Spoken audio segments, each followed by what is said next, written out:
Assalamualaikum warahmatullahi wabarakatuh. Selamat datang di channel Mas Sipil TV. Bersama saya Ahmad Rafiud Darajat.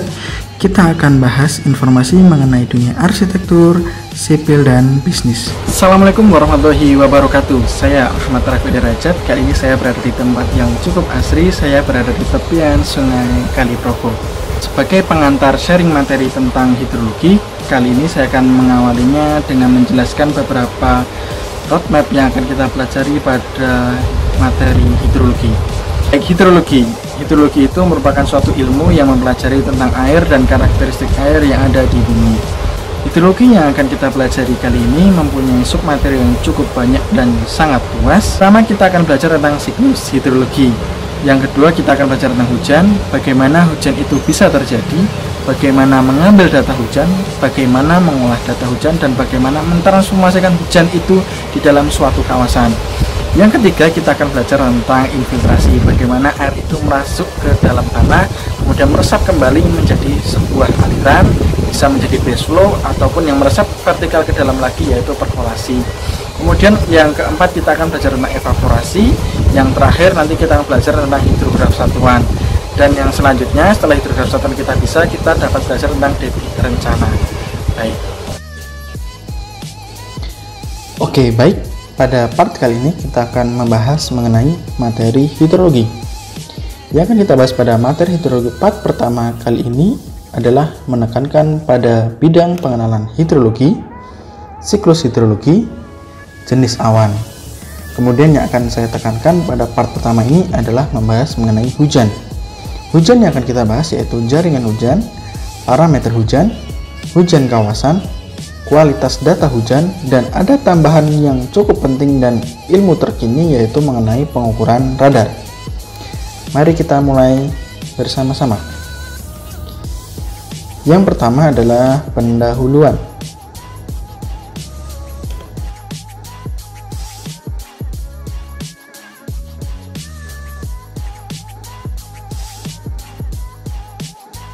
Water Engineering Global Map, yaitu apa yang akan kita pelajari pada disiplin ilmu sipil basah. Ada tingkatan. Yang tingkatan pertama yaitu level basic. Di level basic ini, rekan-rekan sekalian akan belajar mengenai yang pertama adalah mekanika fluida. Mekanika fluida ini mempelajari tentang zat fluida berupa gas, air, dan plasma. Kemudian pada materi yang kita pelajari pada part ini yaitu hidrologi. Hidrologi ini mempelajari gerak dan distribusi air di bumi. Kemudian yang ketiga yaitu hidrolika. Hidrolika ini adalah ilmu yang mempelajari sifat mekanis dari suatu fluida. Setelah level basic ini dilampaui, masuk ke level engineering. Di level engineering ini ada 4 materi yang bisa dipelajari. Yang pertama ada drainase, irigasi, pengembangan sumber daya air, dan applied-nya di bendung, bendungan, waduk, check dam, atau bangunan air yang lain. Setelah masuk ke level engineering, kita dapat masuk ke level applied atau terapannya, yaitu kita dapat menanggulangi mitigasi bencana. Pada mitigasi bencana ini, yaitu mempelajari, mengantisipasi bencana baik karena alam maupun karena kegagalan konstruksi. Bencana alam yang terbahas di sini yaitu bencana karena erupsi gunung meletus, banjir lahar dingin, gempa bumi maupun longsor.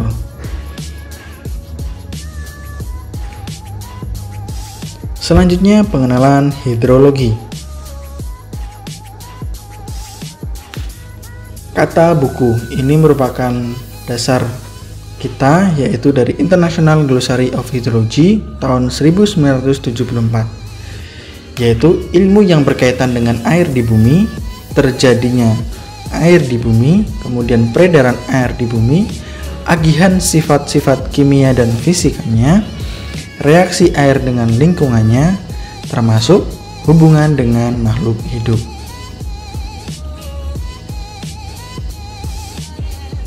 Selanjutnya yaitu kata Ventecho tahun 1988, yaitu fungsi praktis dari hidrologi itu membantu menganalisis terhadap suatu permasalahan yang ada dan memberikan kontribusi terhadap perencanaan dan manajemen sumber daya air.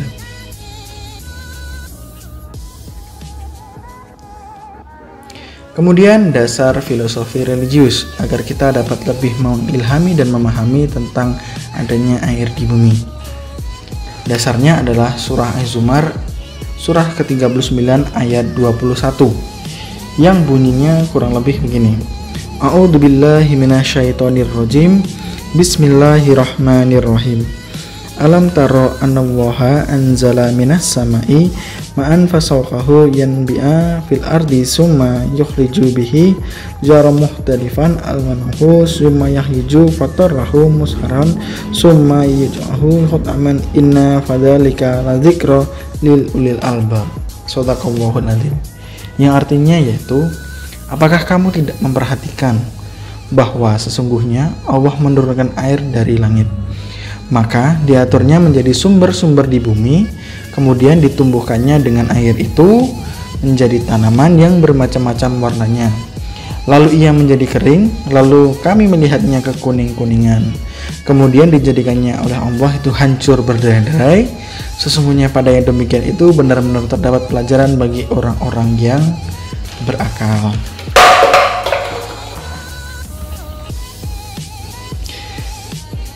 Jadi, air itu merupakan substansi yang paling melimpah di permukaan bumi. Air itu merupakan komponen utama bagi semua makhluk hidup dan merupakan kekuatan utama yang secara konstan membentuk permukaan di bumi. Air juga merupakan faktor penentu dalam pengaturan iklim di permukaan bumi untuk kehidupan manusia. Jadi, hidrologi itu pada hakikatnya mempelajari setiap fase air di bumi. Hidrologi adalah disiplin ilmu yang sangat penting bagi manusia dan lingkungannya.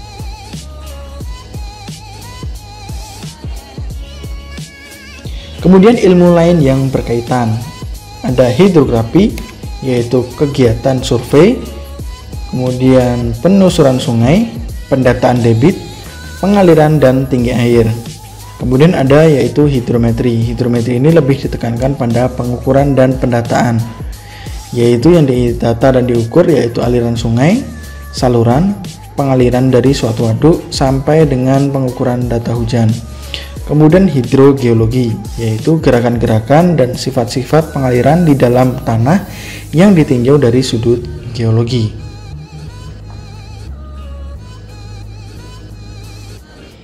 Kemudian ilmu pendukungnya ada meteorologi, klimatologi, soil science, mekanika fluida dan statistik. Meteorologi dan klimatologi ada badannya di sini yaitu badan BMKG. Kemudian ada soil science, ini mempelajari tentang air di tanah. Kemudian mekanika fluida dan statistik. Statistik ini dilakukan yaitu nanti adalah analisis frekuensi. Karena jumlah data hujan itu yang cukup banyak sehingga dapat diolah dengan statistik, yaitu dilakukan analisis frekuensi. Kegunaan hidrologi. Kegunaan hidrologi yang pertama yaitu meramalkan debit banjir suatu sungai. Hujan itu terjadi di suatu tempat dan kondisi maupun waktu yang tidak menentu. Hujan bisa terjadi di daratan maupun terjadi di aliran itu sendiri.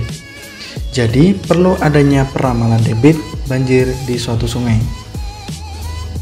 Kemudian menentukan kebutuhan air bagi tanaman. Kegunaan ketiga yaitu menentukan kapasitas bangunan. Dan kegunaan terakhir dari hidrologi adalah menentukan pilihan dan berbagai alternatif bangunan agar menguntungkan.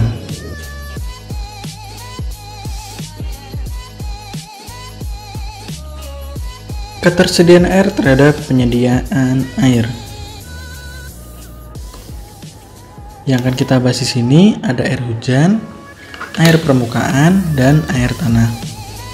Air hujan satuannya adalah milimeter per tahun atau milimeter per bulan, atau bisa juga ada yang menyebutkan milimeter per hari. Air hujan ini merupakan kewenangan dari Badan Meteorologi, Klimatologi, dan Geofisika. Kemudian yang kedua ada air permukaan yang terdiri dari air sungai, waduk, dan danau. Satuannya ada yang menyebutkan juta meter kubik per tahun, ini biasanya di danau atau waduk. Kemudian meter kubik per detik, ada juga yang menyebutkan milimeter per hari. Ini merupakan kewenangan dari Kementerian PUPR. Kemudian yang ketiga adalah air tanah atau cekungan air tanah. Air tanah yang saya maksud di sini, yang saya garis merah di sini atau diwarnai dengan warna biru. Ini merupakan air tanah. Satuannya adalah meter kubik per sekon, merupakan kewenangan dari Dinas ESDM, Energi Sumber Daya Air Mineral.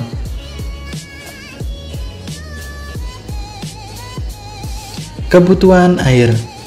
Ada meme di sini, saya coba akan jelaskan, yaitu mengenai 1001 cara mendapatkan air bersih.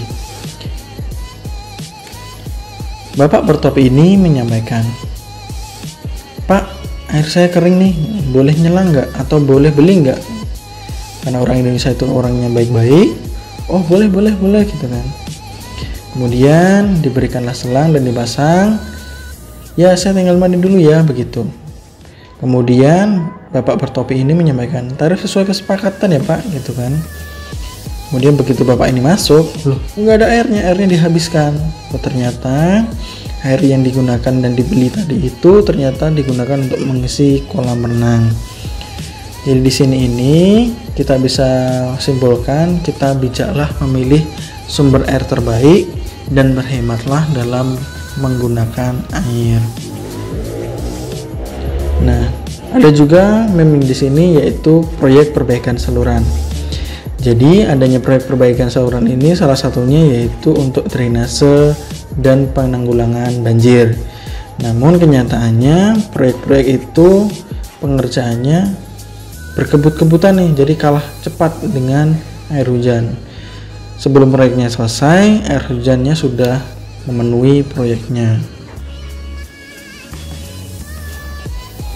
Kemudian air rumah tangga. Kebutuhan air rumah tangga itu di Indonesia rata-rata adalah 200 liter per hari per kapita. Ini adalah rata-rata penggunaan kebutuhan air untuk rumah tangga. Rinciannya untuk mandi kurang lebih 75 liter. Ini menggunakan air bersih. Kemudian untuk minum pasti harus menggunakan air bersih juga. Kemudian untuk memasak juga membutuhkan menggunakan air bersih. Kemudian untuk mencuci juga membutuhkan air bersih. Jumlahnya seperti di slide, mandi 75 liter, minum 5 liter, memasak 5 liter, mencuci 25 liter. Selanjutnya untuk bilasan. Bilasan juga paradigma saat ini itu juga menggunakan air bersih. Itu 15 liter. Kemudian untuk bersih-bersih rumah tangga itu 15 liter, itu juga menggunakan air bersih. Kemudian untuk flushing saat ini juga masih dijumpai di banyak kantor atau di rumah-rumah itu menggunakan air bersih, jumlahnya cukup banyak, 45 liter. Dan kebutuhan untuk menyiram tanaman yang ada di rumah itu jumlahnya 15 liter. Paradigma saat ini juga untuk menyiram tanaman pun juga menggunakan air bersih. Padahal sebenarnya untuk poin yang kedua terakhir ini kita bisa substitusikan nih dengan beberapa teknologi. Dengan teknologi memanen air hujan itu bisa kita gunakan untuk flushing. Jadi ini dari air hujan. Kemudian untuk menyiram tanaman pun juga air hujan bisa ditampung. Kita bisa tidak gunakan dengan air bersih, kita substitusikan dengan penggunaan air hujan. Ataupun bisa juga dengan sisa hasil flushing, ini bisa digunakan untuk menyiram tanaman. Ini belum termasuk kebutuhan untuk damkar, kebutuhan di mall, hotel, maupun industri. Kemudian persediaan air di bumi. Air di bumi itu jumlahnya tetap.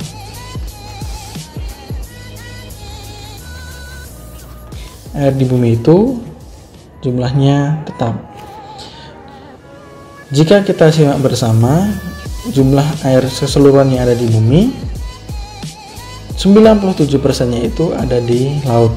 Kemudian fresh water itu yang bisa digunakan itu hanya 3%.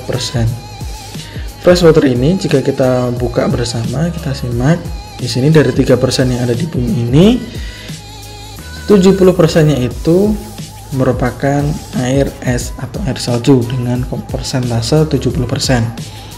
Kemudian 30%-nya itu atau kurang itu merupakan dari groundwater atau aliran yang ada di tanah. Nah, kemudian surface waternya kurang lebih hanya 0,5% saja. Di sini bisa kita cermati bersama, jika air itu jumlahnya tetap, namun kebutuhan air makin lama makin meningkat, itu maka akan menimbulkan supply and demand yang jomplang. Ketika supply and demand itu jomplang dan kebutuhan airnya cukup banyak, maka yang akan terjadi adalah harga air akan melambung dan meningkat. Tentu ini tidak kita inginkan bersama, masa air kita harus beli mahal gitu ya. Kemudian siklus hidrologi. Nah, ini siklus hidrologi. Jadi siklus hidrologi itu merupakan fokus utama dari ilmu hidrologi. Laut merupakan tempat penampungan air terbesar yang ada di bumi. Yang saya gambarkan di sini ini adalah laut. Itu merupakan tampungan terbesar yang ada di bumi. Kemudian yang terpenting dari adanya siklus hidrologi itu adalah sinar matahari.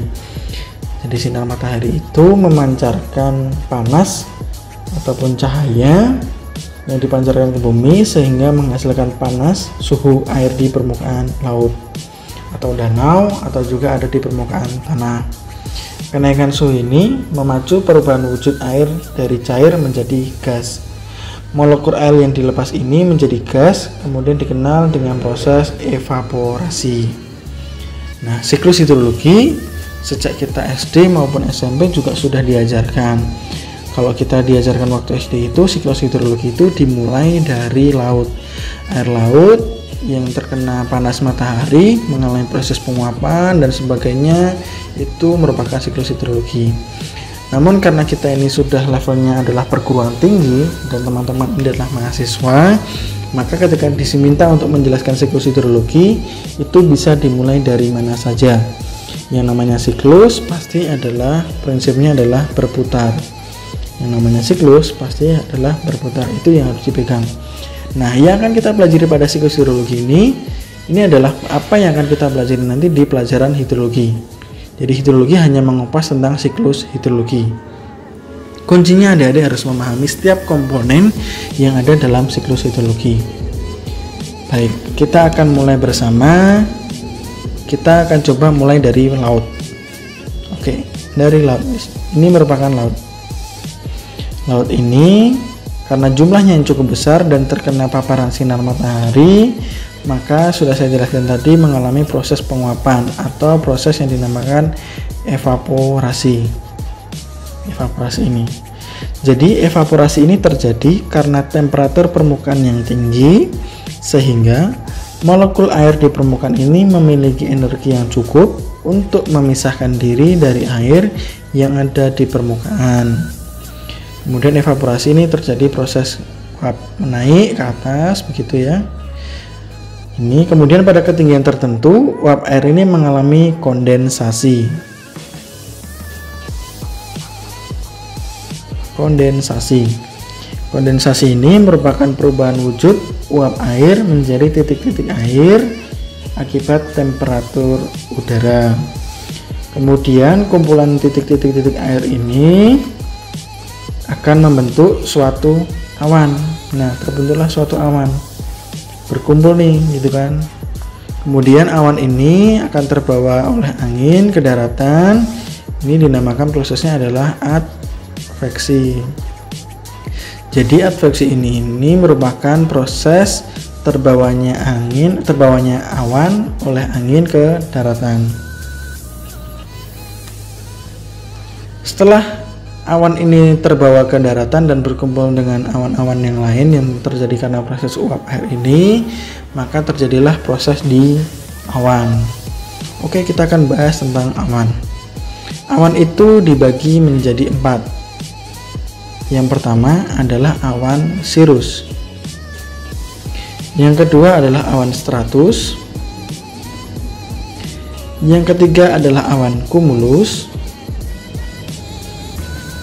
Dan yang keempat adalah awan nimbus. Oke, awan stratus ini yang menyebabkan gerimis. Gerimis ini bukan gerimis yang sampai ke permukaan, namun gerimis yang hanya terjadi di awan ini sendiri. Nah, gerimis kecil-kecil ini karena jumlahnya yang cukup kecil, terkena paparan sinar matahari, kemudian ini juga akan naik lagi nih. Terjadi proses evaporasi lanjutan.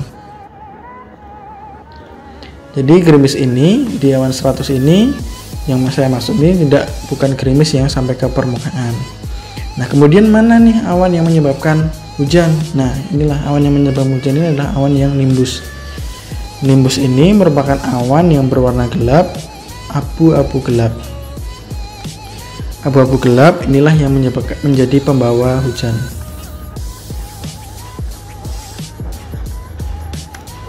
Nah, awan nimbus ini masih dibagi lagi nih. Yang pertama adalah awan nimbostratus. Ini posisinya di middle. Jadi hanya di level tengah-tengah nih dari ketinggian. Kemudian yang kedua adalah awan cumulonimbus. Nah, inilah awan yang sangat besar dan hitam, pekat, tebal, dan sangat tinggi. Ini terbentuk awalnya juga karena dari nimbostratus, dari ini.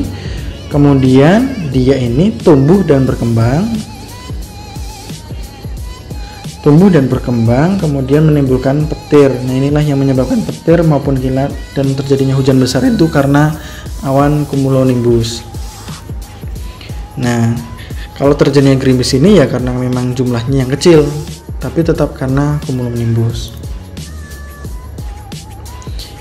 Setelah terjadi proses di awan dan terjadi hujan, nah inilah terjadinya hujan yang saya beri tanda hijau ini adalah mulainya turunnya hujan.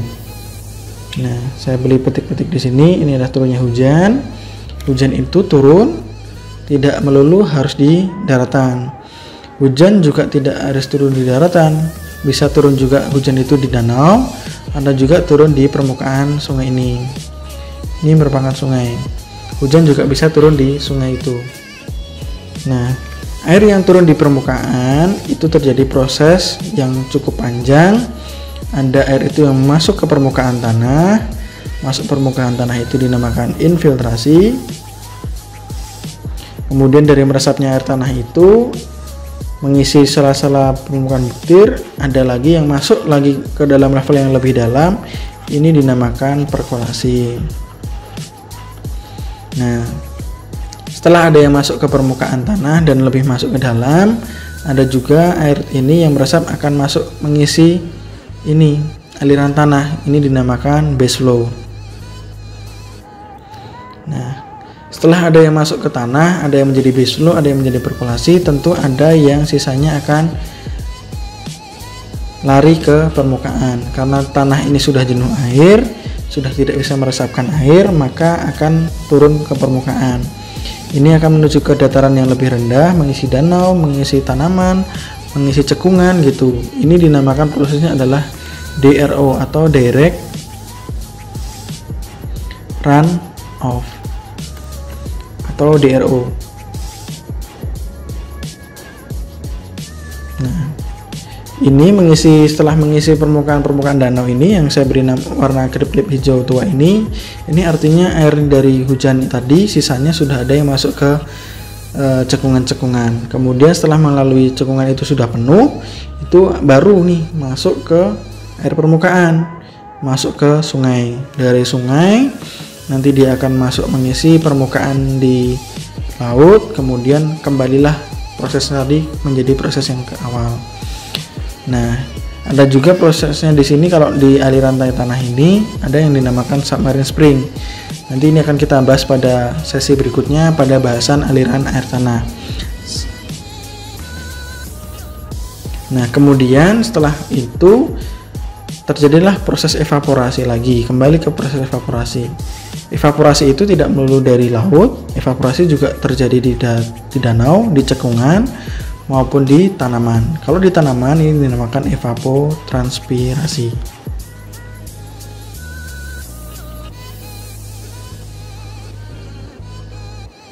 Kemudian siklus hidrologi lanjutan. Kalau kita buatkan bagan, hujan itu jatuh di 3 bidang. Ada yang turun di vegetasi, ada jatuh di land surface, ada permukaan tanah, atau di water body. Water body ini ya danau, sungai, dan sebagainya. Kemudian evaporasi nih, terjadi proses evaporasi tadi ya. Evaporasi terjadi di water body, di land surface maupun di tanaman. Kalau di tanaman menjadi evapotranspirasi.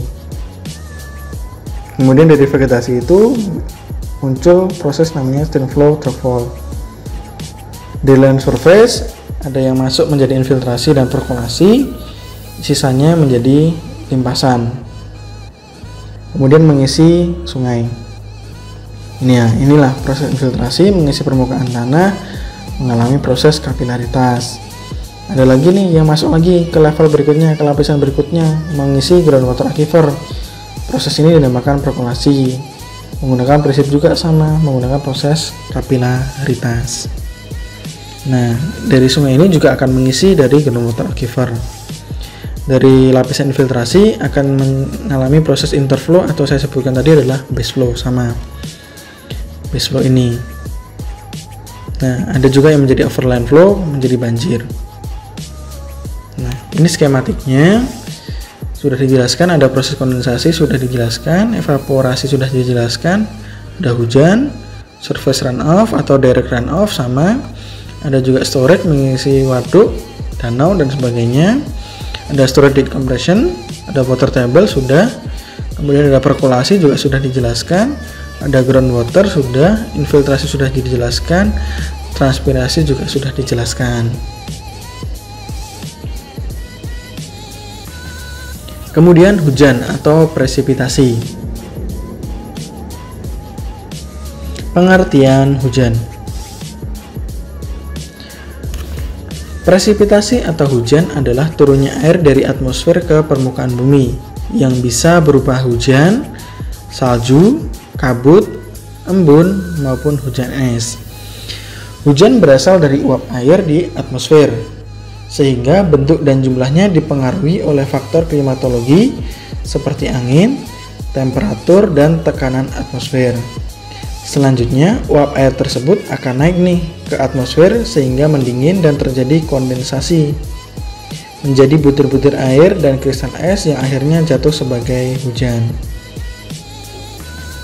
Nah, hujan nih.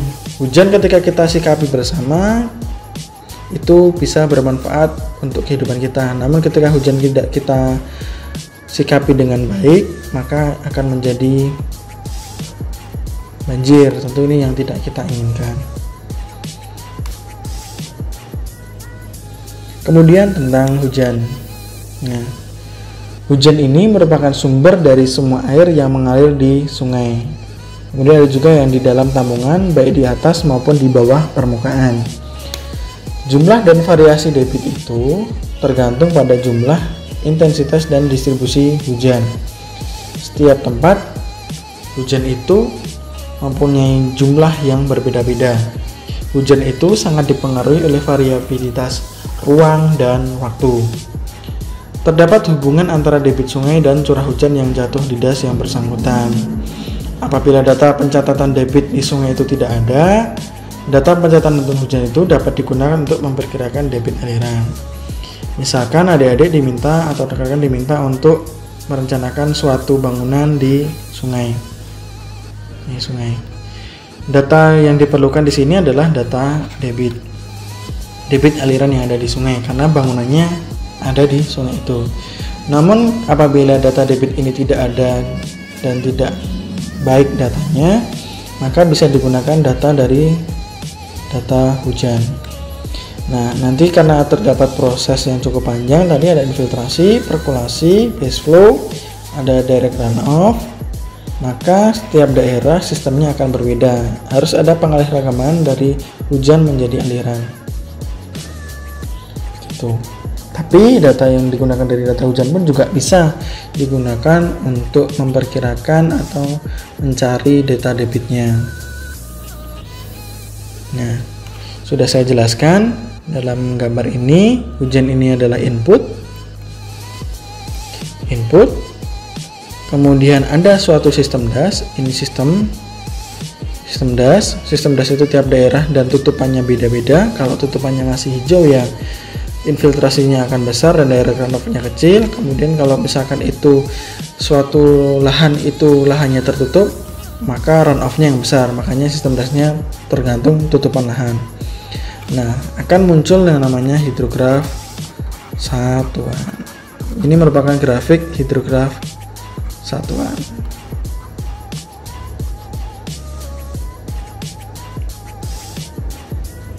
Baik, selanjutnya yaitu prinsip ilustrasi mengenai kekekalan massa dalam suatu sistem hidrologi. Jadi ini merupakan prinsip ilustrasi mengenai konservasi massa atau kekekalan massa dari suatu sistem hidrologi. Oke, grafik yang pertama ini adalah hubungan inflow dan outflow yang dipengaruhi oleh variabilitas waktu.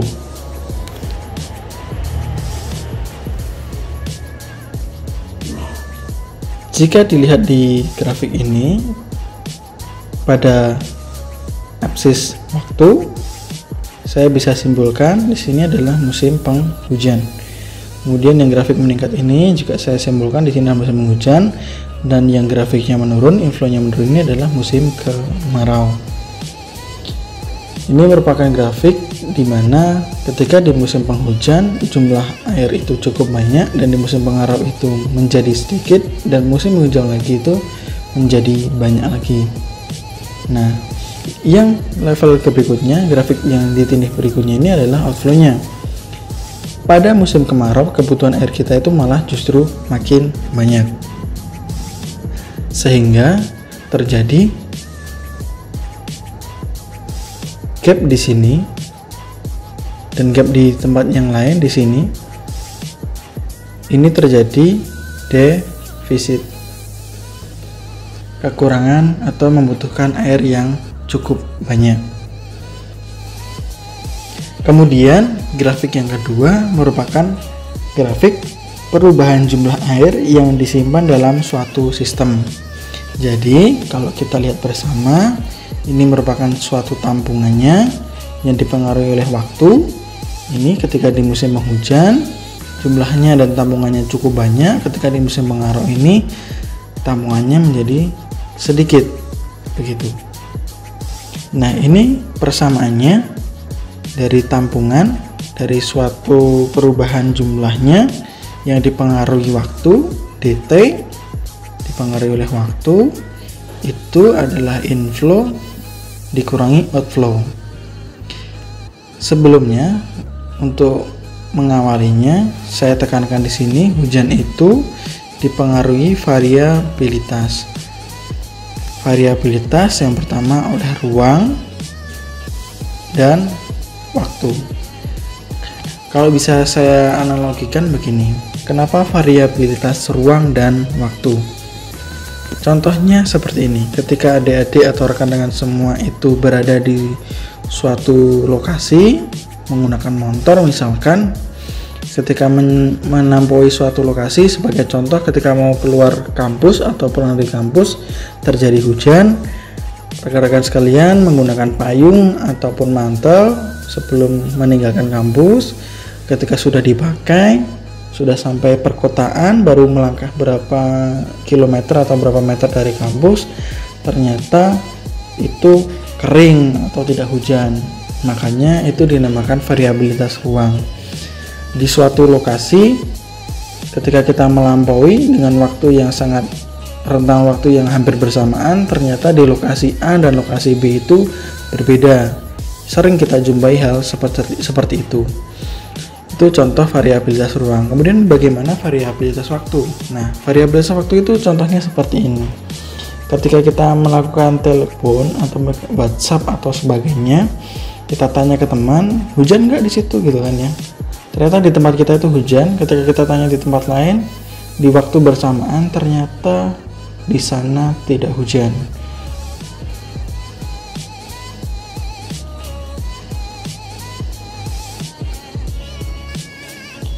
Nah, itu merupakan gambaran variabilitas ruang.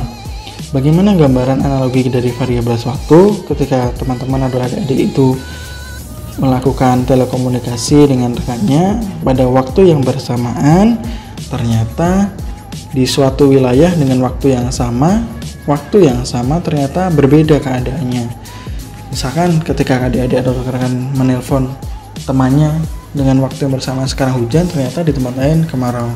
Itu merupakan contoh dari variabilitas ruang dan waktu. Nah, ini merupakan tata ruang suatu sistem hidrologi yang dipertimbangkan. Di sini itu adalah cekungan drainasenya. Kemudian ada beberapa aliran yang masuk dan keluar, termasuk dalam keseimbangan keseluruhan. Sudah dijelaskan pada siklus hidrologi tadi, ada evaporasi, ada hujan, precipitation, kemudian ada yang menjadi masuk di sini menjadi infiltrasi, ada yang masuk lagi menjadi perkolasi, masuk ke sana adalah base flow, yang di sini adalah direct runoff. Kemudian masuk ke sungainya mengisi menjadi debit.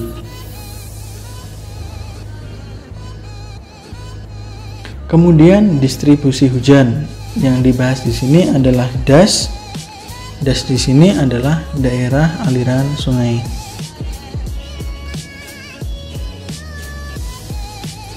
Atau bahasa Inggrisnya adalah watershed. Nah, beda dengan sungai. Jadi harus dibedakan, das dengan sungai itu berbeda. Oke. Ini merupakan das. Suatu das ini adalah das. Jadi das itu dibatasi oleh suatu ketinggian atau punggung, bisa disebut dengan punggung. Nah, ini punggung ketinggian. Ketika air hujan itu masuk, maka itu turun ke sana, ini turun ke sini. Ini merupakan batas das. Itu. Ketika di sisi sebaliknya, ini sudah milik das milik yang lain. Ini das A. Kemudian kalau yang ini palung ke sana, ini adalah das B. Das, bila terjadi hujan, maka air yang menuju ke saluran tertentu dan hanya memiliki output saluran. Saya ulangi, das itu adalah bila terjadi hujan, maka air itu yang menuju ke saluran tertentu dan hanya memiliki output satu saluran, itu dinamakan das. Das itu merupakan batas alami yang dipisahkan oleh ikir pegunungan. Ya. Batas palung atau tertingginya ini dinamakan ikir. Ini adalah ikir pegunungan. Jadi ketika air itu jatuh di suatu puncak atau ikir pegunungan ini, kemudian akan turun. Nah, batas mulai dari ikir menuju turunan dan melingkar mengikuti yang ikir yang lain itu dinamakan das atau daerah aliran sungai, karena muaranya juga pasti akan menuju ke sungai. Das dengan sungai tentu memiliki arti yang sangat berbeda. Nah, kalau kita lihat di sini dari gambar ini adalah ikirnya, ini adalah ikirnya, kemudian di sini ini adalah ikirnya, kemudian yang dinamakan das itu ya ini. Ini adalah das A, dan ikir ini di sini ada ikirnya. Berarti yang di bagian kiri ini berarti adalah das B. Dan ini adalah kir. Jadi dari dua gambar ini kita dapat mengetahui bersama apa bedanya das dan apa bedanya dengan sungai. Oh, sungai ya yang ini. Gitu.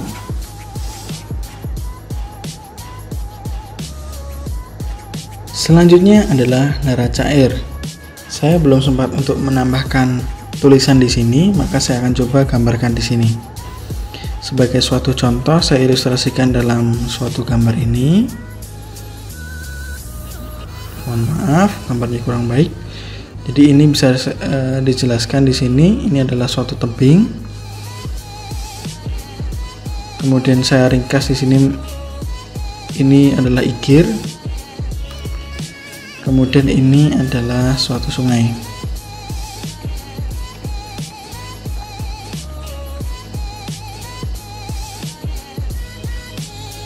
Nah, baik. Saya jelaskan mengenai neraca air. Neraca air itu merupakan perkiraan secara kuantitatif dari suatu siklus hidrologi. Dapat dinyatakan berdasarkan prinsip konservasi massa yang dikenal dengan persamaan neraca air. Persamaan ini nanti yang saya akan tampilkan ini menggambarkan bahwa di dalam suatu sistem hidrologi dapat dievaluasi air yang masuk dan keluar dari suatu sistem itu dalam suatu periode tertentu. Nah, gambar yang nanti saya akan jelasin ini menunjukkan bahwa imbangan air di suatu danau atau di suatu sungai itu dapat dijelaskan. Nah, neraca air ini dapat dinyatakan dalam interval waktu singkat atau untuk durasi panjang. Untuk suatu das atau badan air seperti waduk ataupun danau, persamaannya nanti akan saya tampilkan di sini. Oke, suatu contoh ini adalah danau atau bisa disebut bendung ataupun sungai. Saya awali dari sini. Ini adalah P atau hujan atau precipitation. P juga bisa terjadi di sini. Baik, ini adalah P. Kemudian setelah hujan turun, maka ada yang jatuh di permukaan dinamakan direct runoff. Kemudian ada yang masuk ke sini dinamakan infiltrasi. Kemudian masuk. Kemudian masuk ke lapisan tanah berikutnya. Ini dinamakan perkolasi. Kemudian ada yang mengalir ke sini dinamakan interflow atau baseflow. Nah, yang mengalir di permukaan direct runoff ini nanti akan menuju mendekat ke dalam sungai atau badannya. Nanti di sini saya berikan simbol yaitu KI atau debit aliran masuk.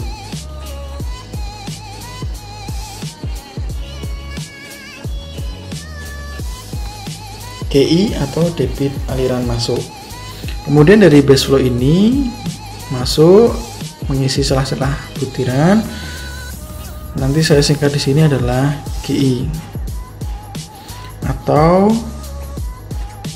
aliran air tanah yang masuk.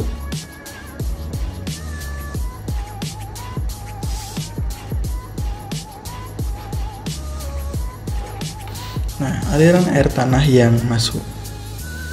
Kemudian ada proses pengisian ini mulai dari GI maupun dari GI akan masuk kemudian mengisi suatu tampungan. Nah, menjadi posisinya di sini.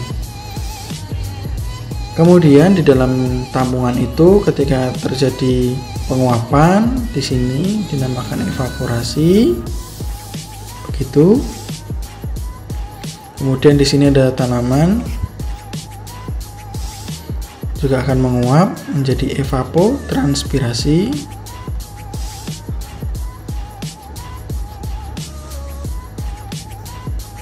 Nah, kemudian di sini karena sudah dijelaskan sebelumnya bahwa hujan itu terpengaruh oleh variabilitas ruang dan waktu. Itu artinya tentu akan terjadi perbedaan penurunan dalam suatu siklus waktu tertentu. Maka ini dijelaskan di sini saya simbolkan adalah delta S atau delta storage, atau saya tuliskan di sini adalah perubahan volume tampungan untuk selang waktu delta T. Nah, sudah ada delta storage, ada perbedaan. Ini dipengaruhi oleh T1. T1 nya ada penurunan, kemudian T2 karena adanya hujan. Kemudian ini juga akan ada peresapan yang masuk ke aliran tanah di sebelah hilirnya, kemudian ini dinamakan GO. Ini GI, kemudian ini adalah GO. Kemudian ketika ini air ini makin meningkat, makin tinggi, kemudian ada yang akan meluap ke sana. Ini nanti dinamakan QO atau key outlet, atau nanti saya tulis di sini adalah debit aliran keluar. Keluarnya ini tidak melulu karena peluapan, itu juga karena pengambilan. Debit aliran keluar ini juga karena pengambilan. Begitu. Ketika ini saya gambarkan menjadi rumus persamaan neraca airnya adalah P hujan ditambahkan dengan KI debit aliran masuk ditambahkan dengan GI itu adalah aliran air tanah yang masuk, ditambahkan kemudian dikurangi karena itu keluar, dikurangi oleh evaporasi, kemudian dikurangi oleh evapotranspirasi, ini saya singkat T, evapotranspirasi, kemudian dikurangi lagi karena ada yang keluar yaitu QO debit yang keluar, Q out, kemudian dikurangi karena ini yang keluar yaitu GO, kemudian dikurangi perubahan dari delta storage, delta S ini dibagi oleh delta T, perubahan beda tinggi itu harus sama dengan 0. Itu makanya dinamakan oleh neraca air.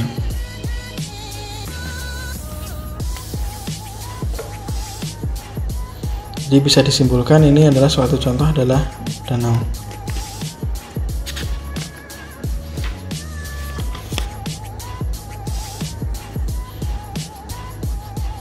Baik, ini skematik selanjutnya mengenai gambaran untuk memperkuat teman-teman atau adik-adik dalam pemahaman hidrologi ataupun siklus hidrologi tentang hujan. Baik, kita simak bersama pelan-pelan. Ini adalah peta suatu das. Das itu dipisahkan oleh yang namanya inggir. Ini suatu contoh, ini adalah suatu das yang ada di dekat di daerah Magelang. Ini adalah das di sepertinya ada di Kali Bawang, ya. Ada di gunung, ada di situ disebut di jelas.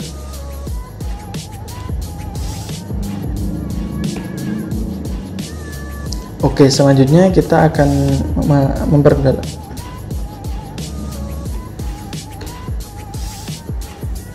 Selanjutnya skematik, ini kita akan memperdalam dan meyakinkan, menguatkan mengenai bahasan mengenai das, siklus hidrologi dan tentang hujan.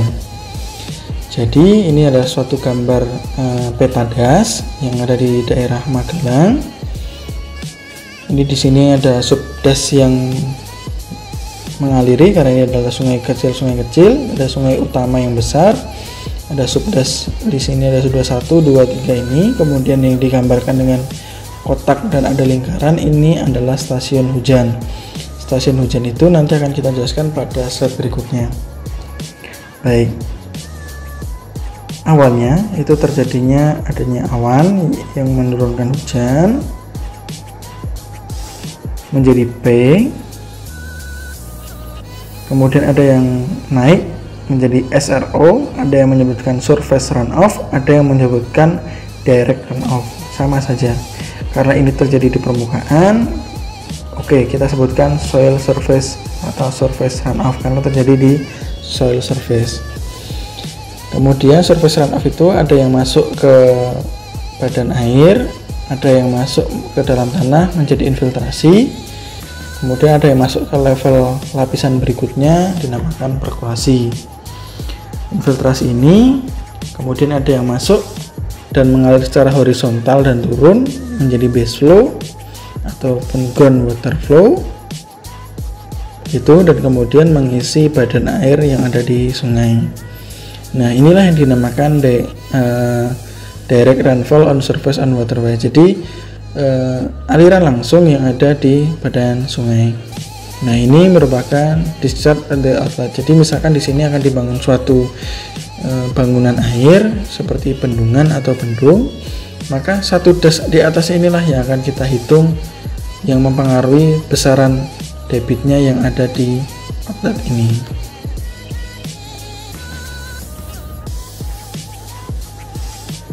Selanjutnya yang keenam adalah parameter hujan. Parameter hujan itu jumlah hujan yang jatuh di permukaan bumi itu dinyatakan dalam kedalaman air, biasanya berupa milimeter, yang dianggap terdistribusi merata pada seluruh daerah tangkapan air. Intensitas hujan adalah jumlah curah hujan dalam satuan waktu, contohnya adalah milimeter per jam, milimeter per hari, milimeter per bulan, atau milimeter per tahun. Jadi kalau milimeter per tahun yaitu akumulasi dari beberapa hujan dalam satu tahun. Nah, ini adalah tabel mengenai keadaan hujan dan intensitas hujan. Keadaan hujan bisa disebutkan hujan sangat ringan jika dalam 1 jam itu jumlahnya hanya kurang dari 1 mm dan seterusnya. Kalau hujan sangat lebat dalam intensitas 1 jam itu adalah lebih dari 20 mm per jam. Kalau misalkan dalam hujan sangat lebat yang bawah ini, berarti intensitasnya yang masuk dalam kategori hujan sangat lebat, berarti lebih dari 100 mm per hari, karena itu disitu dijelaskan adalah 24 jam. Jadi kalau misalkan itu hujan sangat lebat, jika parameter hujan atau data hujannya itu dinyatakan dalam lebih dari 100 mm per hari.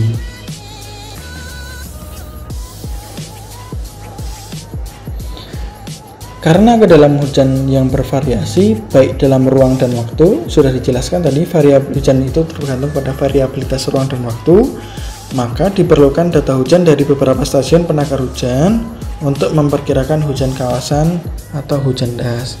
Di gambar slide sebelumnya tadi sudah digambarkan bahwa stasiun hujan itu letaknya cukup variatif dan jumlahnya cukup banyak.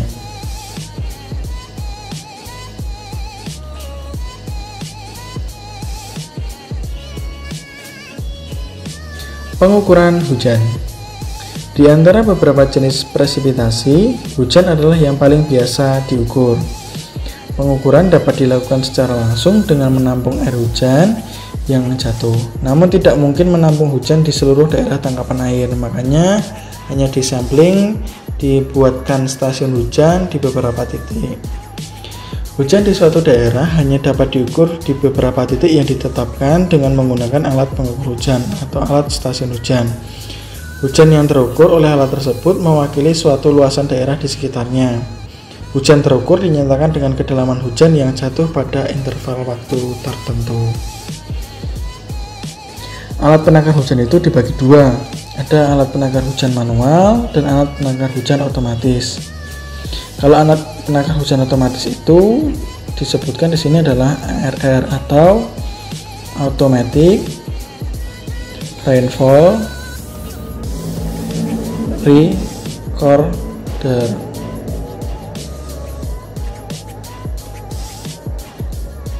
Selanjutnya adalah stasiun pengukur hujan. Nah, ini adalah gambar stasiun pengukur hujan. Nah, cara pengukuran hujan yang paling sederhana adalah dengan gelas ukur. Gelas ukur diletakkan di halaman atau tempat terbuka. Kemudian jumlah curah hujan yang jatuh itu dinyatakan dengan tebal hujan. Bisa dalam satuan cm, milimeter, inci, itu tapi dalam satuan waktu. Umumnya yang ada di gambar ini dihitung berdasarkan harian. Cara ini sangat banyak karena alat ini sangat murah, makanya di Indonesia cukup banyak alat ini. Cuma ketelitiannya yang masih sangat rendah. Nah, cara pengukurannya gini. Ketika terjadi hujan dalam suatu periode, dalam satu hari, air hujan itu akan masuk di sini. Dalam suatu kawasan, air hujan itu beberapa akan masuk ke mengisi sebuah gelas ukur ini. Kemudian di sini ada keran yang tertutup. Kemudian dalam setiap hari, biasanya dalam jam 7 pagi, akan ada petugas yang akan mengukur berapa ketinggian atau ketebalan curah hujan pada hari itu. Cara mengukurnya sangat mudah. Di sini kan ada air ya, di sini ada air. Kemudian membawa gelas ukur. Di sini ada milimeternya. Kemudian keran ini dibuka. Nah, dicatatlah dalam satu harian yang saat itu ketebalan airnya yang dibuka itu yang masuk ada berapa. Nah, itulah berarti jumlah curah hujan pada hari itu. Namun dengan hal ini masih memiliki kekurangan. Jika curah hujannya terlalu tinggi, maka bisa jadi air yang tertamu di sini pada hari itu bisa jadi ini bisa meluap ke sini, maka itu tidak tercatat atau terrecord. Itu yang manual. Kemudian ada lagi yang otomatis. Ini adalah ARR atau Automatic Rainfall Recorder. Di Jogja atau di daerah sekitaran Magelang pun sudah sangat banyak ARR yang dipasang, utamanya untuk penanggulangan bencana. Nah, sebelum adanya ARR yang model dengan tenaga panel surya ataupun dengan pulsa ini yang selanjutnya dapat terintegrasi di internet, ada jenis Automatic Rainfall Recorder itu dengan model pita pena seperti ini. Jadi curah hujan yang jatuh di sini tertransformasikan di dalam suatu monograf dan ditampilkan dalam grafik kertas. Dan ini bisa diambil dalam hari tertentu. Mirip dengan yang ini, cuma ini sudah terintegrasi dengan kertas printout. Nah, inilah dalamnya. Jadi ini kalau bisa saya simpulkan, ini generasi paling pertama, teknologi pertama, ini kedua, dan ini adalah pengembangan terbarunya dengan Automatic Rainfall Recorder sudah terkonek dengan internet. Jadi ini sudah berbasis dengan IoT.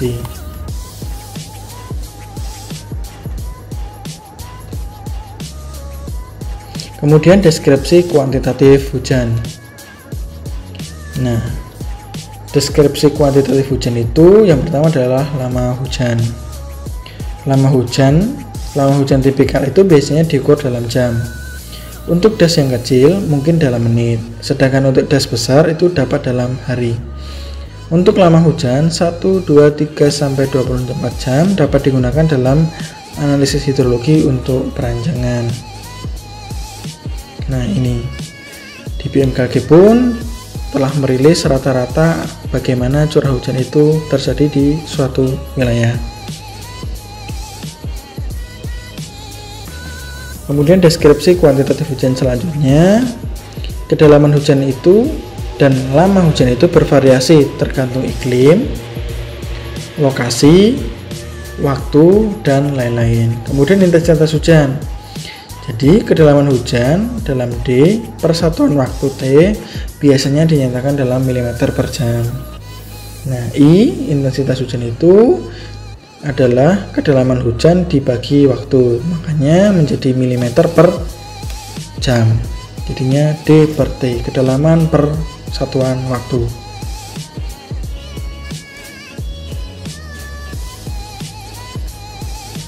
Kemudian ada di sini adalah monitoring online. Dari ARR ini adalah yang terbaru. Ini ada data yang dimiliki oleh UGM, yang dimiliki oleh Laboratorium Hidrolika UGM. Di UGM itu sudah punya monitoring online dari beberapa stasiun yang mereka pasang.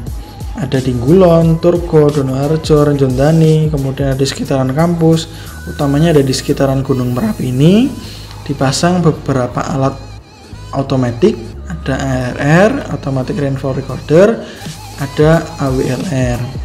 Atau AWLR itu adalah Automatic Water Level Recorder. Jadi ini yang dipasang di sungai. Kalau ARR dipasang di daratan, kalau AWLR dipasang di sungai. Nah, inovasi ini juga dilengkapi dengan adanya kamera. Jadi ketika dapat mengukur, dapat memonitoring secara langsung jam berapapun dan kapanpun, dan ini sudah terrecord di database internet. Ini adalah salah satu inovasi dari Laboratorium Hidrolika UGM. Nah, ini adalah data output yang dikeluarkan. Setiap stasiun memiliki grafik sendiri. Ini adalah data stasiun Klegen, stasiun hujan Klegen. Ini bukan stasiun kereta ya, ini stasiun hujan di Klegen Januari tahun 91. Kemudian di tahun yang sama di stasiun yang lain dalam das itu ada stasiun Kaliangkrik. Biasanya nama stasiun itu diambil dari nama wilayah yang ada di stasiun itu. Ada lagi stasiun Kaliloro di tahun yang sama seperti ini grafiknya. Ini stasiun dari Salaman di Magelang, ini tahun 91 di bulan yang sama. Bisa dilihat bersama dalam satu das yang sama itu ternyata memiliki variabilitas yang berbeda-beda. Sebagai contoh, ini di tanggal 4 yang cukup gampang di sini. Di stasiun Klegen ini jumlahnya sekitar 130 mm per bulan. Kemudian kalau di stasiun yang lain di tanggal 4 itu ternyata kecil nih, nggak sampai 25 mm per bulan. Di stasiun yang lain yang walaupun berdekatan jumlahnya juga sangat berbeda. Ini menunjukkan adanya variabilitas yang cukup signifikan dalam suatu das. Maka diperlukan data stasiun yang cukup banyak untuk mengurangi adanya kesalahan atau erroring. Semakin banyak stasiun hujan maka semakin teliti. Nah, ini di stasiun yang sama, namun ini dalam 1 tahun. Stasiun Klegen, Kaliloro, Kaliangkrik, dan Salaman. Ini data hujan dalam 1 tahun dalam suatu das itu memiliki data yang sangat berbeda. Maka perlu adanya transformasi bagaimana untuk menginterpretasikan hujan itu dalam satu kawasan dari beberapa stasiun hujan yang ada. Namun secara hierarki dapat kita cermati bersama bahwa ini hujan itu grafiknya dalam 1 tahun seperti ini. Sama, satu hujan dimanapun itu biasanya seperti ini. Nah, dari Januari, Februari, Maret, April, Mei itu adalah musim penghujan. Kemudian Oktober, November, mulai dari November dan Desember ini juga masuk musim penghujan. Nah, berarti di musim Juni, Juli, Agustus, September, Oktober ini karena datanya cukup kecil, maka ini disebutkan musim kemarau. Begitu. Dari data hujan ini dapat terlihat di mana musim penghujan dan di mana musim kemarau. Nah, kemudian dari data tahunan itu kemudian dirata-rata nih. Data hujan dari tahun 91 sampai tahun 95. Hujan dalam 1 tahun tiap stasiun di stasiun Klegen tadi itu segini 3100 mm. Stasiun hujan Kaliangkrik 3500, stasiun Kaliloro 3300, stasiun Salaman 2500-an. Nah, variabilitas hujan itu temporal rainfall distribution, artinya variabilitas kedalaman hujan untuk kurun waktu kejadian hujan, contohnya yaitu hitograf. Nah, ini jadi intensitas hujan itu terpengaruh sekali dengan waktu dan cuaca. Jadi tiap daerah, tiap titik pias itu D1, D2, D3, D4, dan D5 memiliki kedalaman hujan yang sangat berbeda tergantung ruang dan waktu. Kemudian spatially itu special rainfall distribution, yang artinya variasi kedalaman hujan itu pada ruang atau lokasi yang berbeda. Contoh terlihat pada peta isohid. Nah, ini contohnya adalah peta isohid. Selanjutnya yang ketujuh adalah jaringan pengukuran hujan. Kita akan analisis jumlah optimum stasiun hujan. Nah, rumusnya adalah ini.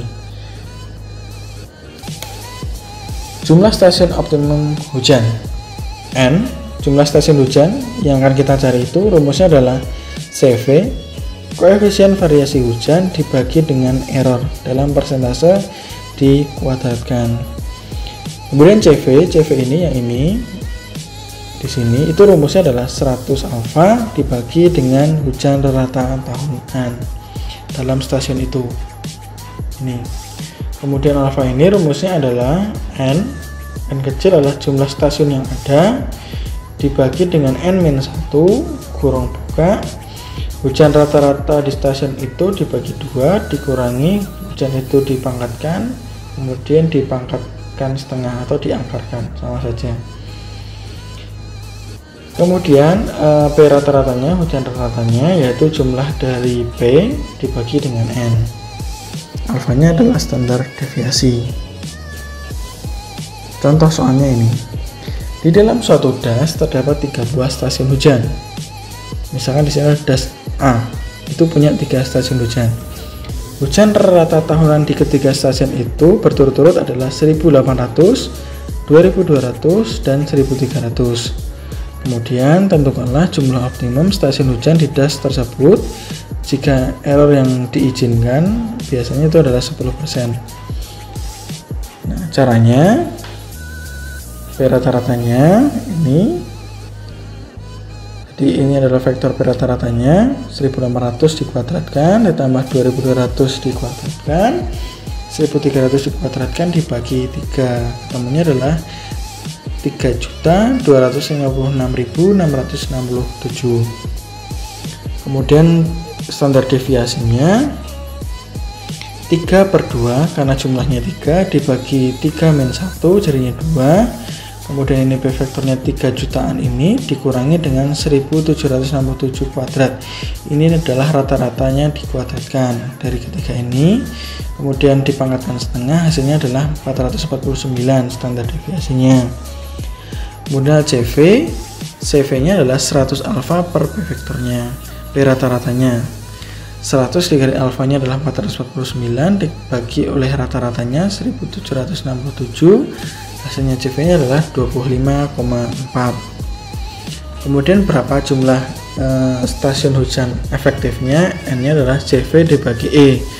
25,4 dibagi 10, errornya 10, dipangkatkan 2, hasilnya 6,47 atau kita bulatkan menjadi 7 buah stasiun hujan. Jadi premisnya adalah dibutuhkan tambahan 4 buah stasiun hujan lagi. Jadi efektifnya dengan data hujan yang sudah ada itu kita dapat mengetahui berapakah jumlah yang harus ditambahkan dalam stasiun hujan itu. Kemudian yang ke-8 adalah penentuan hujan kawasan. Hujan kawasan yaitu stasiun penakar hujan hanya memberikan kedalaman hujan di titik di mana stasiun tersebut berada, sehingga hujan pada suatu luasan harus diperkirakan dari titik pengukuran tersebut. Jadi karena bulatan atau tampungan itu dari stasiun hujan itu hanya kira-kira diameternya 20-30 cm, maka itu sangat kecil dibandingkan luas dari das itu. Apabila pada suatu daerah terdapat lebih dari 1 stasiun pengukuran yang ditempatkan secara terpencar, hujan yang tercatat di masing-masing stasiun itu dapat tidak sama. Sudah dilihat tadi dari 4 stasiun yang ada, datanya sangat berbeda. Sehingga dalam analisis hidrologi sering diperlukan untuk menentukan hujan rata pada daerah tersebut yang dapat dilakukan dengan 3 metode. Ada rata aritmatik, ada Thiessen, ada isohyet. Cara manual akan saya ajarkan, kemudian nanti pada sesi selanjutnya pada video yang lain saya akan coba dengan tutorial dengan software.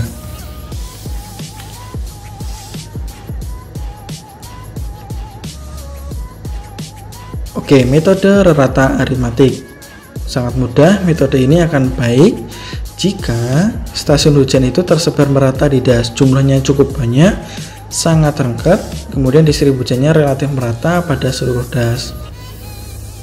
Nah, ini bisa dirata-ratakan nih kalau misalkan jumlahnya cukup banyak dan mengakomodir seluruh luasan das. Rata-ratanya, hujan rata-ratanya tinggal dirata-ratakan saja. Stasiun 1, stasiun 2, stasiun 3 sampai stasiun N, jumlah hujan kedalamannya berapa dibagi dengan jumlah stasiunnya. Cukup simpel, ini matematika simpel biasa. Kemudian metode Thiessen. Metode ini mempertimbangkan bobot dari masing-masing stasiun yang memiliki atau mewakili luasan di sekitarnya. Jadi satu stasiun itu mewakili luasan di sekitarnya. Namun tentu kita tidak tahu satu stasiun itu mewakilinya yang mana nih gitu kan. Nah, nanti kita akan belajar bagaimana stasiun itu mewakili luasan yang mana. Jadi pada suatu luasan itu di dalam suatu das dianggap bahwa hujan adalah sama dengan yang terjadi pada stasiun yang terdekat. Sehingga hujan yang tercatat pada suatu stasiun itu mewakili luasan tersebut. Nah, contohnya ini adalah peta suatu das. Ini ada sungainya. Kemudian saya contohkan di sini ada 4 stasiun. Stasiun itu ada stasiun 1 50 mm, stasiun 2 20 mm, stasiun ketiga 30 mm, stasiun keempat adalah 40 mm. Caranya yang pertama adalah dari 4 stasiun ini dihubungkan seluruhnya, jadi tidak seluruhnya ya. Yang terdekat ini kita hubungkan dengan segitiga, atau sebaliknya bisa jadi ini dan ini segitiga sama saja, mau segitiga di atas atau segitiga yang horizontal membagi duanya sama saja, boleh. Kemudian dicari bobot tengahnya. Nah, syarat yang dilakukan ini kan segitiga ya, segitiga boleh diambil dimanapun menggunakan penggaris segitiga.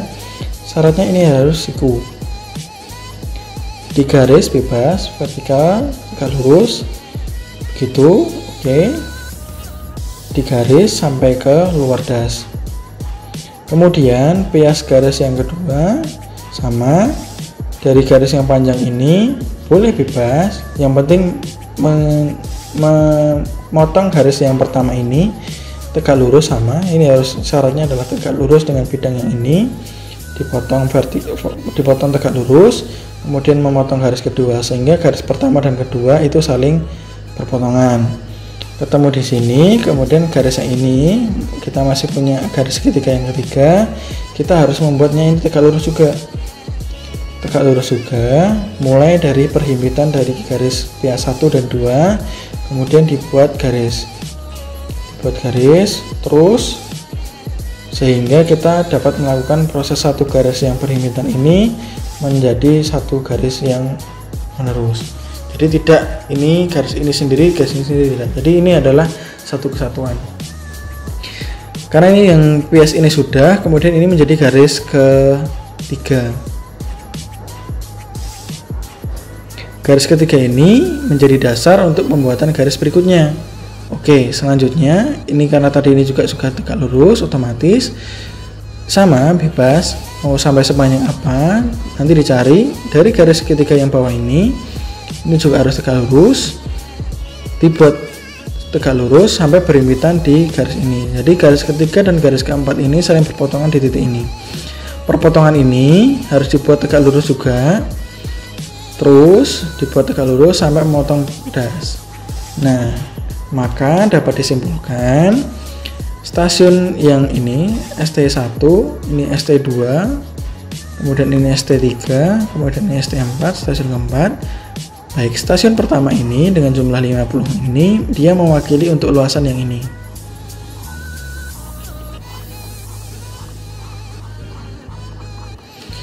Stasiun kedua ini dia mewakili yang ini.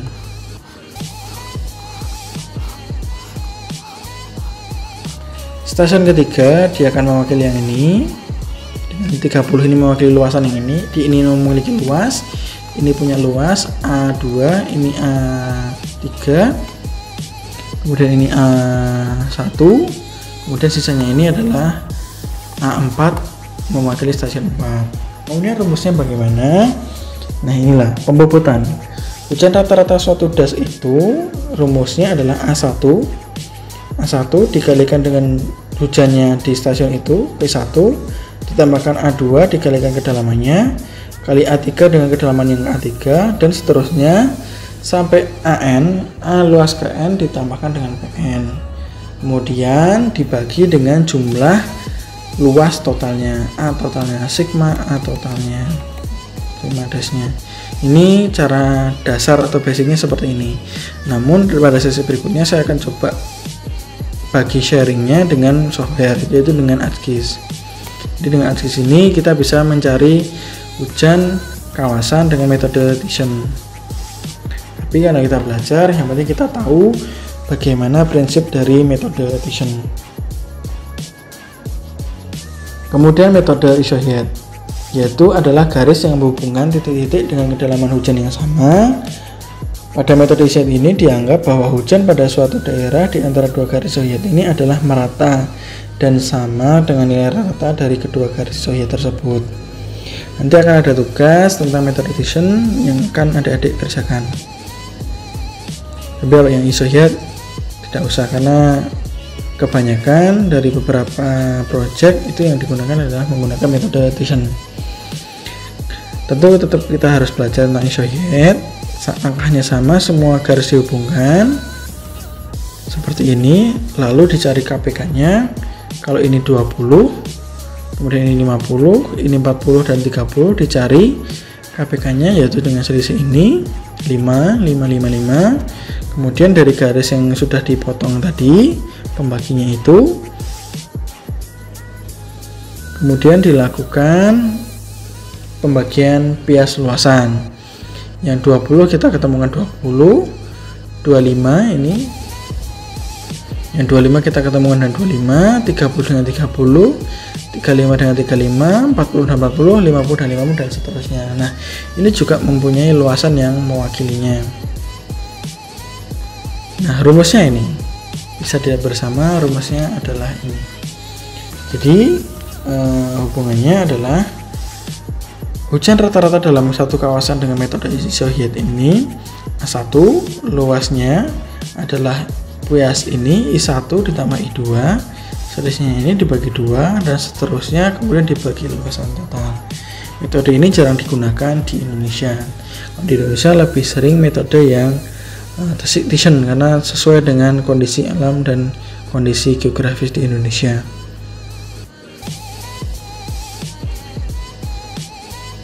Nah, metode isoheat perhitungannya contoh saya tampilkan seperti ini.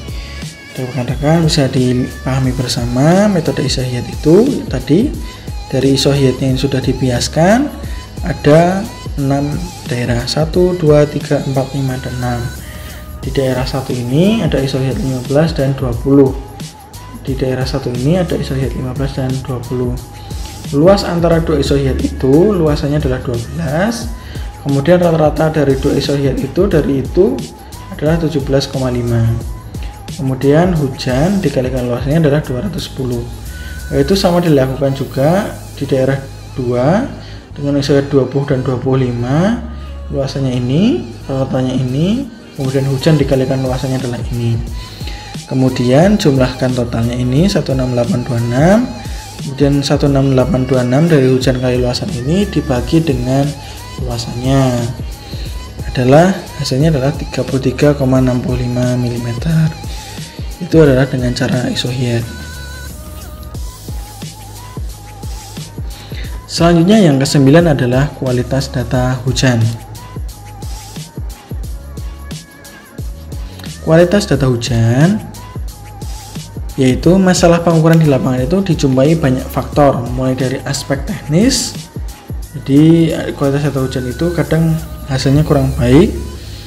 Itu disebabkan yang pertama adalah kerusakan alat, kelalaian petugas, konsistensi datanya yang tidak baik, kemudian ada perubahan lingkungan yang mendadak, kemudian sampai metode pengukuran yang kurang efektif. Jadi stasiun hujan itu akan efektif jika posisinya juga tepat. Tidak boleh stasiun hujan itu berada di dekat pohon ataupun di dekat bangunan yang tinggi.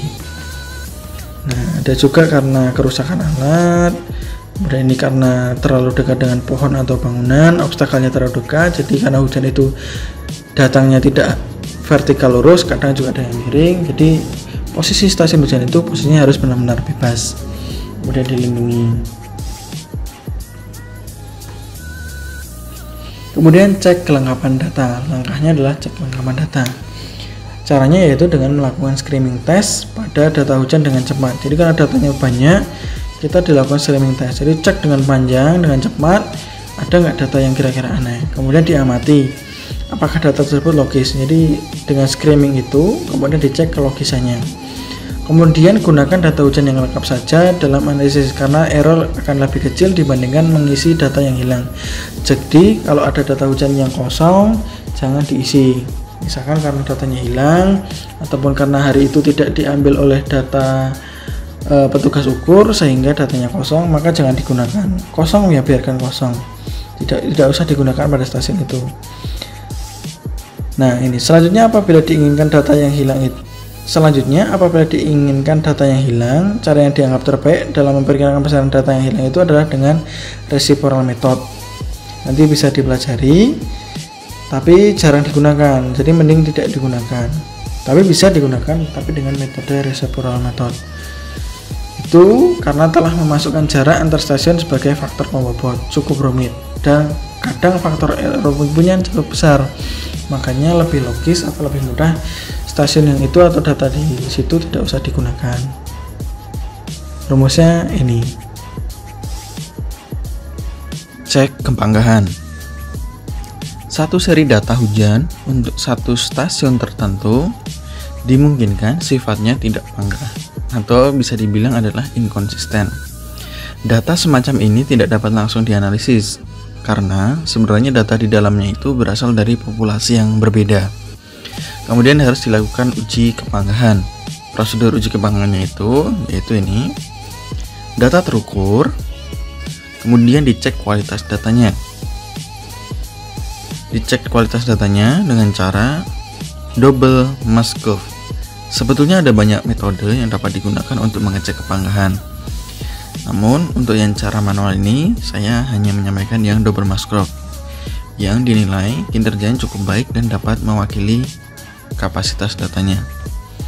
Kemudian dilakukan koreksi dan cek, baru diketahui data itu panggah atau tidak. Cara kedua yang sudah agak otomatis atau lebih terukur yaitu dengan cara statistik. Dengan cara statistik ini bisa digunakan dengan dua cara, dengan RAPS ataupun dengan WRAPS. Baru diketahui data itu panggah atau tidak. Cara dengan double mask curve ini masih mengandung pertanyaan karena pengujian dilakukan atas data satu stasiun terhadap data beberapa stasiun di sekitarnya. Jadi, cara double mask curve ini adalah mengecek stasiun tertentu terhadap stasiun yang lainnya.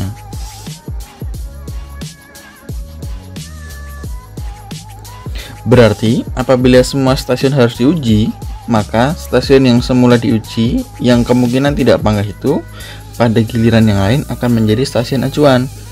Untuk kepanggahan data tanpa data acuan akan tetapi menggunakan data stasiun itu sendiri.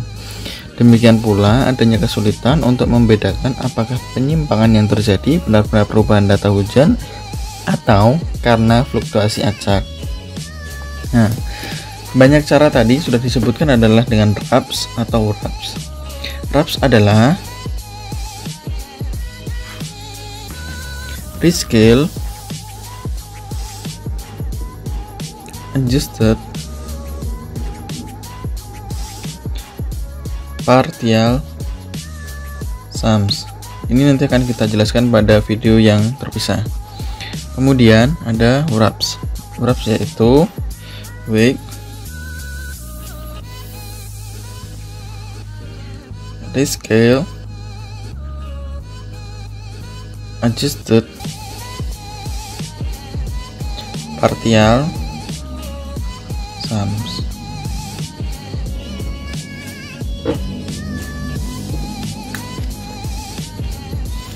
Double mask curve oleh Buishen tahun 1982 digunakan untuk menguji kepanggahan data stasiun dengan menggunakan acuan data rata-rata stasiun hujan di sekitarnya.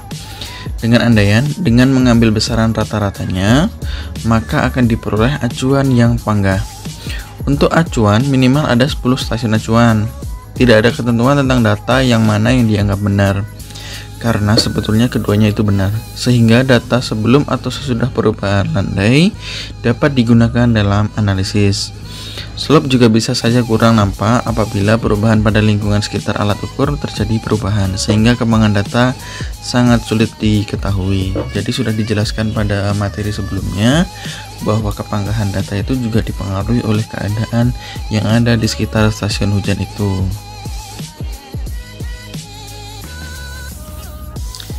Nah, sebagai contoh adalah soal berikut.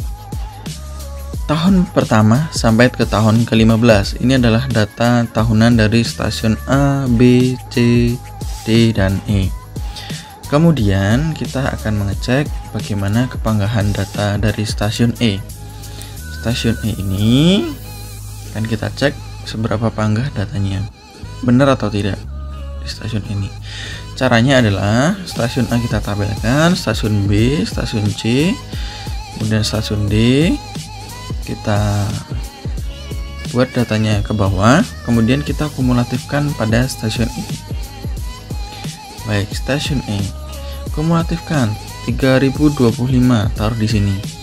Kemudian ditambahkan dengan data tahun kedua di stasiun E. 3025 ditambah 2500, ditambahkan hasilnya disampaikan di bawahnya. Kemudian 5525 ditambahkan dengan 2050, hasilnya akan ke sini. Dan seterusnya sampai ke bawah juga sama, ditambahkan lalu hasilnya di sini. Ini adalah kumulatif di E. Kemudian karena kita akan mengecek stasiun ini panggah atau tidak, maka dengan dibandingkan dengan rata-rata kumulatif dari stasiun yang lain, yaitu rata-rata ABCD kita rata-ratakan 2500 ditambah 2750 tambah 2655 tambah 2376 dijumlahkan lalu dibagi 4, hasilnya adalah ini. Ini adalah rata-ratanya ABCD.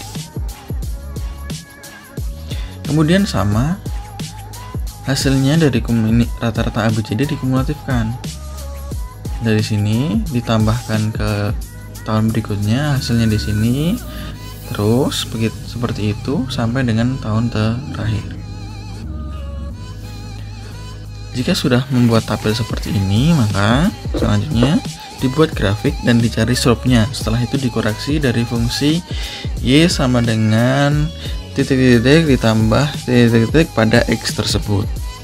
Rumusnya sama dengan waktu kita sekolah dulu, yaitu Y min Y1 dibagi Y2 min Y1 sama dengan X min X1 dibagi X2 min X1. Maka hasilnya dari grafik kumulatif tadi dapat ditabelkan seperti ini. Nah, data itu dianggap panggah apabila grafik regresi ini memiliki tren yang cukup konstan. Apabila ada data yang cukup tidak baik, misalkan di sini, kemungkinan datanya akan di sini. Nah, berarti data pada tahun ini di stasiun ini ada yang tidak panggah, maka data itu tidak bisa digunakan. Begitu. Atau bisa dibenarkan, data ini bisa dibetulkan, akan tetapi menurut beberapa jurnal atau literatur, bisa data di stasiun itu tidak usah digunakan.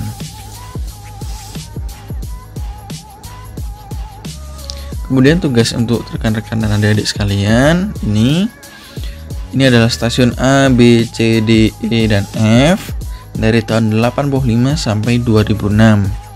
Untuk absensi dengan nilai nominal atau dengan NPM terakhirnya adalah 01, itu yaitu mengecek kepanggahan dari stasiun A dibandingkan dengan stasiun B, C, D, E, dan F. Kemudian untuk yang absensi belakangnya 2, itu yaitu mengecek stasiun B terhadap kepanggahan A, C, D, E, dan F. Dan seterusnya sampai dengan absensi ke-6, dia mengecek stasiun F itu kepanggahannya bagaimana terhadap stasiun A, B, C, D, dan E. Untuk presensi ke-7 dan ke-12, jadi yang ujungnya 07, 08, 09, 10, 11, dan 12 itu mengecek kepanggahan STA, STB, STC, STD, STE, STF pada tabel yang kanan. Untuk presensi yang ke-13, nanti bisa mulai ke sini lagi. 13, 14, 15, 16, 17, 18, 19, 20, 21, 22. Kemudian ini presensi 23 di sini. 23, 24, 25, 26, 27, 28, 29, 30, 31, 32. Presensi ketiga berarti mengecek stasiun C dan seterusnya. Begitu. Cek NPM teman-teman atau adik-adik sekalian berapa, nanti silahkan dikerjakan untuk latihan.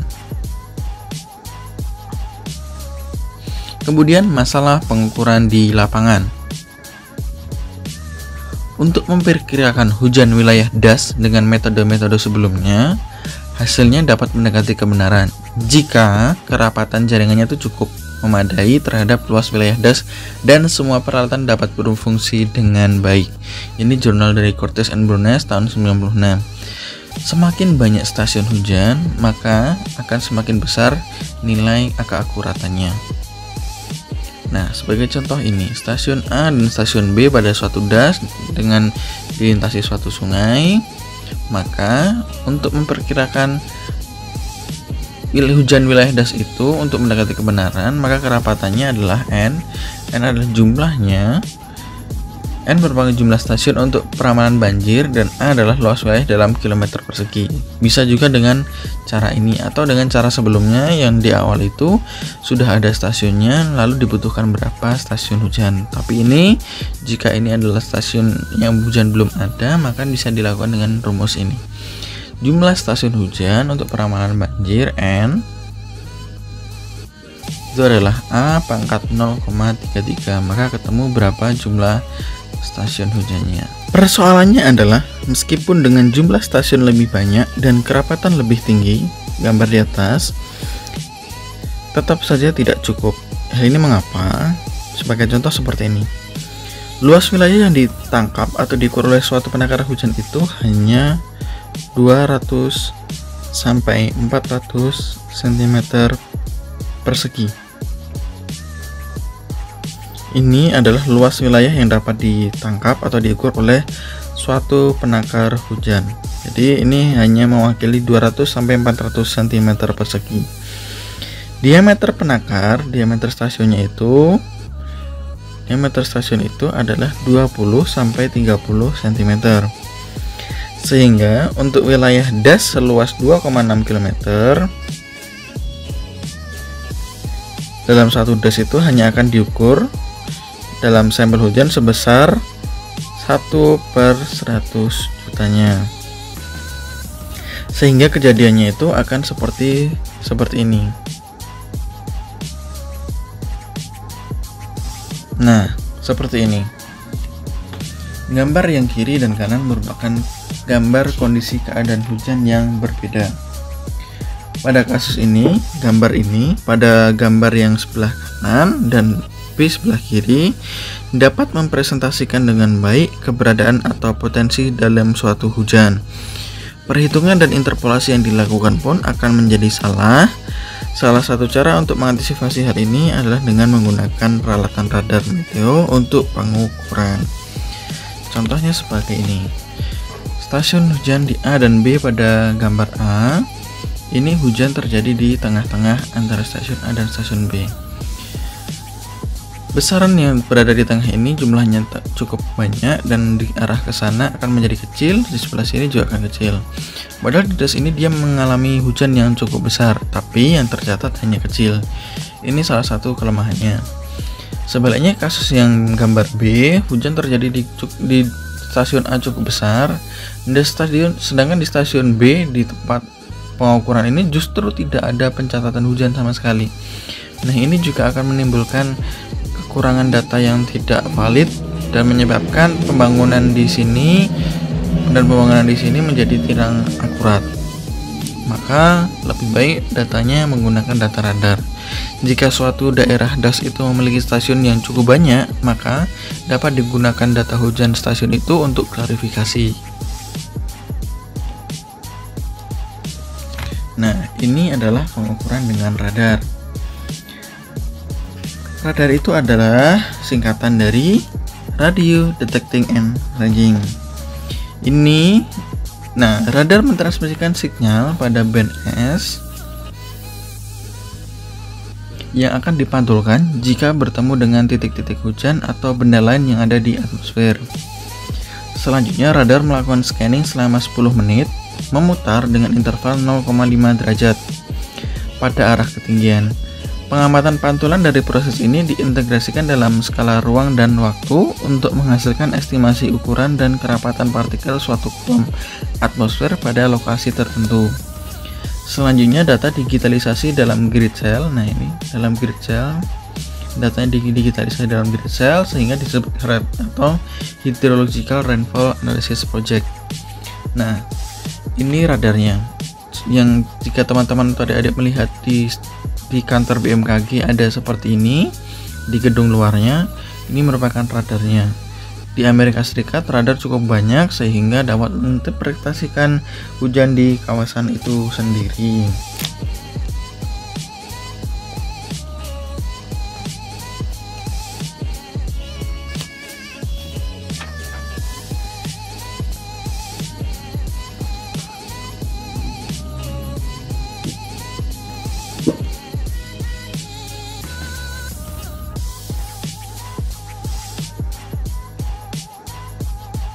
Pengukuran dengan radar. Dari data reflektivitas sebelumnya tadi, selanjutnya diturunkan data laju hujan atau intensitas hujan untuk tiap grid.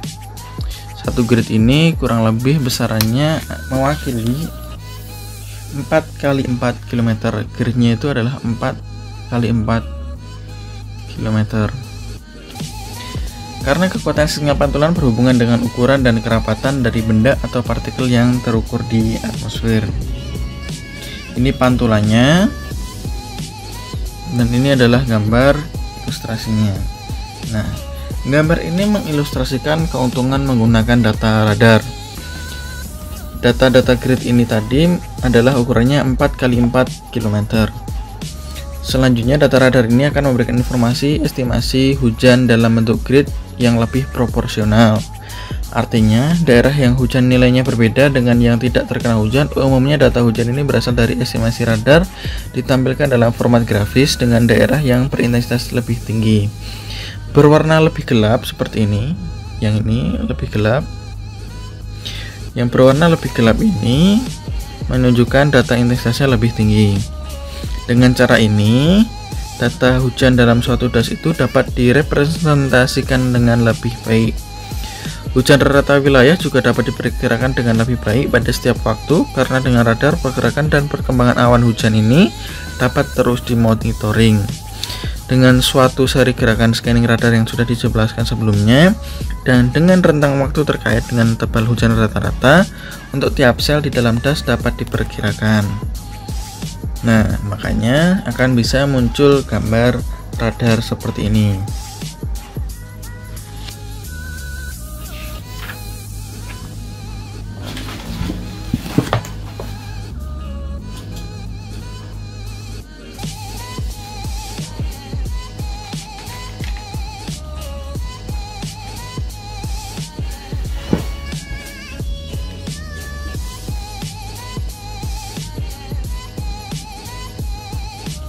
Nah, ada catatan tambahan yang dapat saya sampaikan yang belum masuk di slide ini.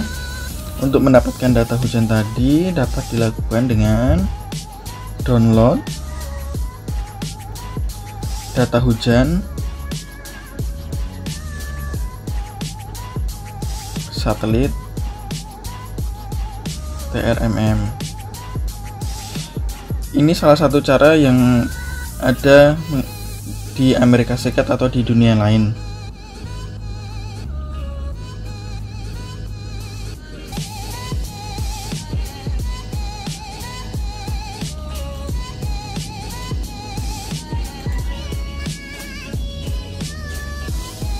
Selanjutnya catatan tambahan. Ini adalah tambahan materi yang belum disebutkan di sebelumnya. Jadi kalau tadi itu data radar itu bisa di-download dalam dinas terkait di suatu negara, tapi ini adalah data tambahan jika rekan-rekan adik ingin mengambil suatu data hujan dalam daerah negara tertentu. Caranya adalah dengan download data hujan satelit TRMM. Jadi kalau tadi dengan cara manual dengan stasiun hujan automatic rainfall recorder seperti itu, kita harus mengambil datanya dengan datang ke dinas terkait, dinas PU atau dinas SDM, begitu kita harus minta datanya, bagaimana data hujan itu terjadi di suatu wilayah. Jadi kita harus menjumpai ke kantornya. Tapi kalau ingin dengan cara yang simpel, bisa hanya dengan download data hujan satelit TRMM. Webnya adalah dis.gsfc.nasa.government. Ini selanjutnya data yang sudah di-download di sini, itu rekan-rekan dan adik-adik sekalian diolah dulu di ArcGIS atau ArcMap. Ini software. Nanti akan saya jelaskan pada video yang lain cara download data hujan satelit TRMM dan mengolahnya.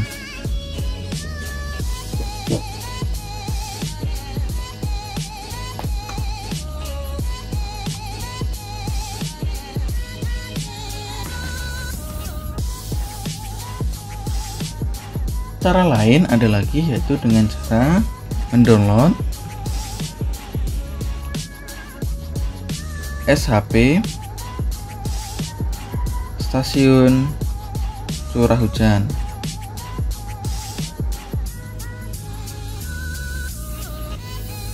Nah,